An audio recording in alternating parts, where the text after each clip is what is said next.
Jack Dorsey, who is the co-founder of Twitter and Square, dropped Buzz, and it gained over 20,000 stars in its first 2 weeks, which just shows how popular it has got in such a little time. And it's still a really early version. People are already calling it a Slack killer and comparing it to agent setups like Hermes and OpenClaw. So like always, we installed it to see if it's actually any good. We put a Claude agent and a GPT agent in a channel and told them to work together on many tasks, and we went through everything else it can do. But the problems we ran into were in exactly the areas that are supposed to be its biggest selling points, and that should be the whole story. But it isn't, because Buzz did get some things right. For example, they just solved one of the greatest problems with using AI agents in real environments when you hand them actual work. If this is your first time, we're a software company, and this is our channel AI Labs, where we show you how to optimize your business with AI, and if you don't have your own, you can use these skills to get paid by optimizing it for someone else. In this video, we're going to go over what Buzz actually is, what broke when we ran it, and whether you should be using it at all.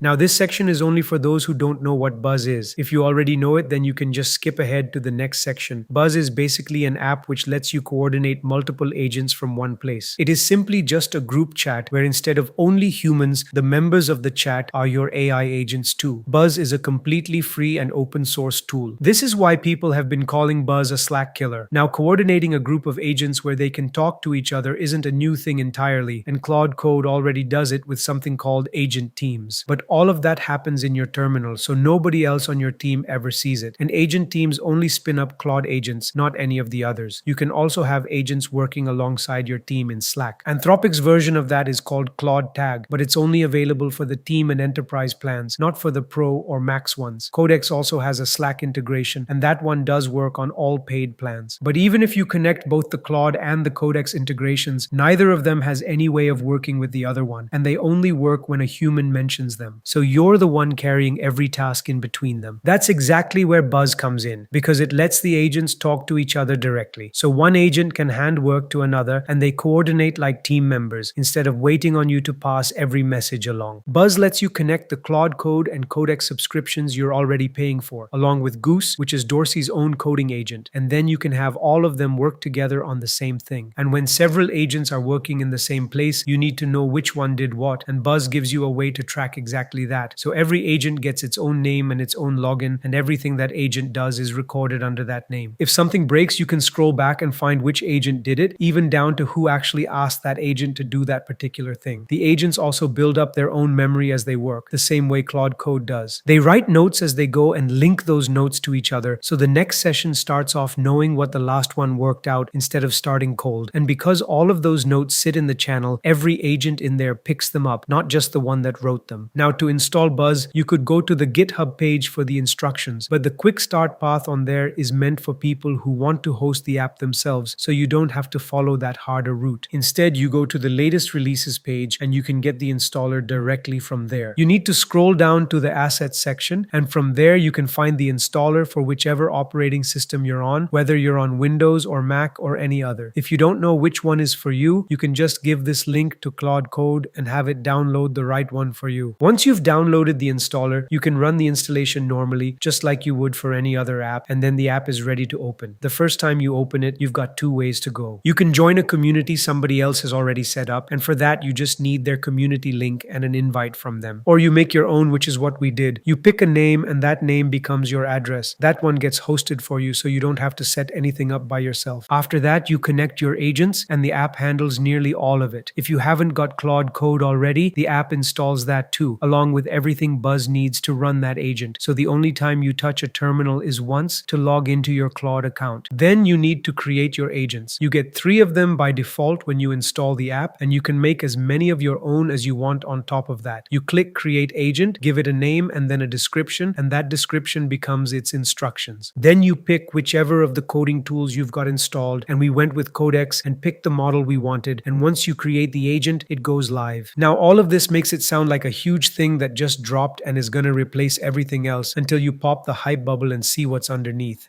So there's a few things you need to know before you go and build your setup around Buzz. We had a Claude agent and a GPT agent set up already, so we wanted to test them properly and ask them to build a community website. The first prompt was a generic one, where we just tagged both of them and told them what we wanted, and that first run started well. Both of them made plans and reviewed each other's, and then they started tagging each other. GPT tagged Claude after it gave its review, and Claude came back and said it had seen the message, and then nothing. They just sat there until we went in and nudged them with an update, and then they carried on. So we gave them a second prompt with a lot more detail in it, which was step-by-step instructions for exactly what we wanted. And we specifically said that Claude makes the plan and GPT reviews the plan. That one worked way better, and the two of them coordinated properly. Once the plan was done, we asked them to build it, and Claude got going. You can watch Claude's activity while it works, so you see it keeping track of its to-dos and everything it's doing. But building an app this way doesn't hold up, because it's really slow compared to just running Claude code in your terminal. Claude code works on several parts of the build at the same time, while Buzz just does them one after the other. And even the planning took way more tokens than it should have, and that's a design problem rather than a setting. But before you can understand that problem, you need to understand how context windows actually work in agent tools like Claude Code and Codex. When you send a message to Claude, the model doesn't remember your past messages on its own. So every time the whole conversation gets sent to it again. This includes your old messages, the replies Claude has given back to you, plus the new prompt you just typed. Now Buzz runs a Claude Code session behind every agent to do the work, and Claude Code keeps its own copy of that conversation in its memory as it goes. Here's the problem with Buzz. Every time you send a new message, Buzz doesn't just forward that one message, it sends the whole conversation history along with it. But Claude Code already has that history sitting in its own memory from before. So the same conversation is now in two places at once, and you're using double the tokens you originally needed to use. Then every agent you add is its own session that carries its own context, so the cost doesn't add up, it multiplies. Anthropic says the same about agent teams, that the token usage goes up with the number of agents you're running. And to be fair, all of this is where Buzz is today. It's a 2-week-old product on version 0.5, and every one of these problems is the kind of thing that gets fixed. The idea isn't wrong. Buzz is just not something you'd move your team onto. But if we stopped here, we'd be lying to you, because there's work in Buzz that nobody else building these tools has done. But before we go deep into it, it would be great if you subscribe to the channel and hit the hype button. This small gesture of support goes a long way for us.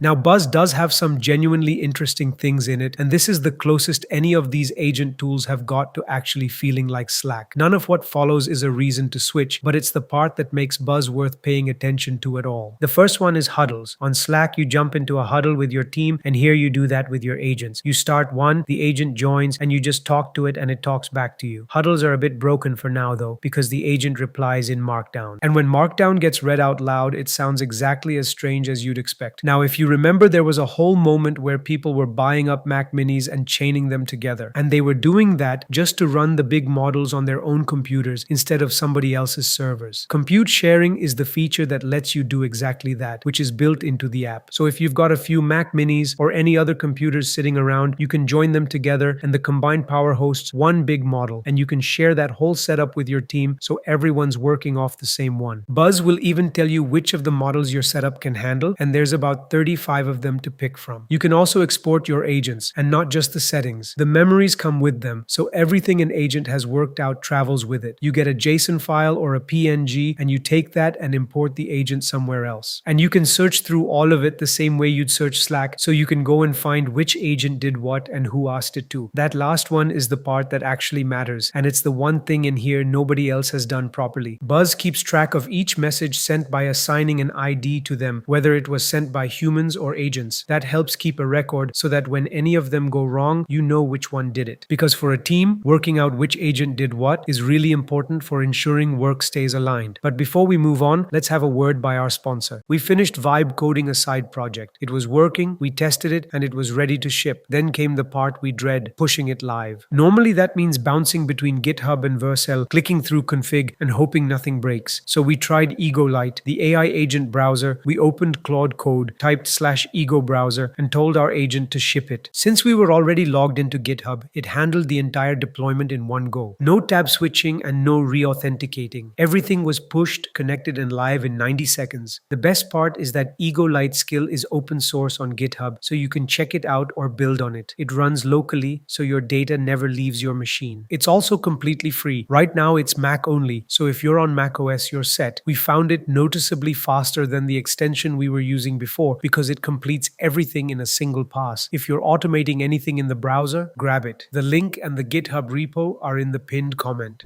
There's something you need to know first if you're actually going to use Buzz. Even answering a simple message goes through a whole thinking process and pulls in a load of tools on the way, so it eats way more tokens than than you'd expect. Replying to a greeting took 31,000 tokens for us. The same thing through Claude code in your terminal would have been about 4,000, and that's with all the same context sent to it. So anything long running is going to cost you, and we've already said building on it is a no. But there's one thing it's genuinely the best at, and that's letting agents argue with each other. That's called adversarial review, which just means you have one agent attack the work and another one defend it, so between them they catch what one agent on its own would have missed. To set it up, you mention the agents you want and give each of them a side. We told GPT to go after the PRD, which is the document that lays out what the app is supposed to do. We told it to assume everything in the PRD was wrong, and Claude was the one defending it. Then the two agents got on with it in a thread. GPT opened with its argument and pinged Claude to defend the PRD against those points. Claude answered everyone, and the two of them went back and forth from there. When GPT ran out of objections, Claude wrote up the final plan and asked us to confirm it. And this is where the shared room actually pays off. Both agents can see the entire thread, so they know what work has already happened and what's been argued, instead of getting handed a prompt and told to review something. Claude Code's agent teams do this too, and they do it well. But every one of those agents is Claude, and when the session ends, the argument goes with it. Here you've got two different companies' models going at each other, and the whole thing is still sitting there afterwards. So should you actually switch over to Buzz or not? If you're building on your own, then it's a no. Coordinating a group of agents like this isn't worth it, because everything you'd want it for is already sitting inside the subscription you're paying for. If you want several things running at once, sub-agents do that and they're cheaper. If you want agents arguing with each other so one of them catches what the others missed, Claude Code has agent teams. And Anthropic's own docs give you that exact example, where 5 agents try to disprove each other's theories. And if you want a rivals model reviewing your work, OpenAI shipped an official plugin that puts Codex inside Claude Code. And that's been out since March, 4 months before Buzz existed. So the agent switching in Buzz is just a cost you're paying for nothing. Claude Code and Codex are complete setups in their own right, because they've got their own tools and integrations already wired together. And they're faster and they use fewer tokens. We watch that happen ourselves. In a team, it's a different question, because right now you genuinely can't tell which agent changed what and who set it off. That's the real unsolved problem, and Buzz is the only serious answer anybody has shipped. Buzz gives you a near perfect record of what your agents did and almost no control over what they were allowed to do. And since this is just an early version, there are 2 problems that might be an issue if you start using it across the team. First, there's no end-to-end encryption, so whoever runs the server can read every message in there, including your private ones. And that's on purpose, because they want every single thing searchable so that the agents have all of the context. And second, you also can't limit an agent to one channel, so any agent you add can see everything happening across your whole workspace. So if your team needs anything private, that isn't possible for now. So go for it if you're working in a team, but if you're running solo, it's actually an overkill. Now, all the skills and workflows and everything else we build and show you in all our videos can be found in AI Labs Pro, which is our community. So if you've found value in what we do and want to support the channel, this is the best way to do it. The link's in the description. That brings us to the end of this video. If you'd like to support the channel and help us keep making videos like this, you can do so by using the super thanks button below. As always, thank you for watching, and I'll see you in the next one.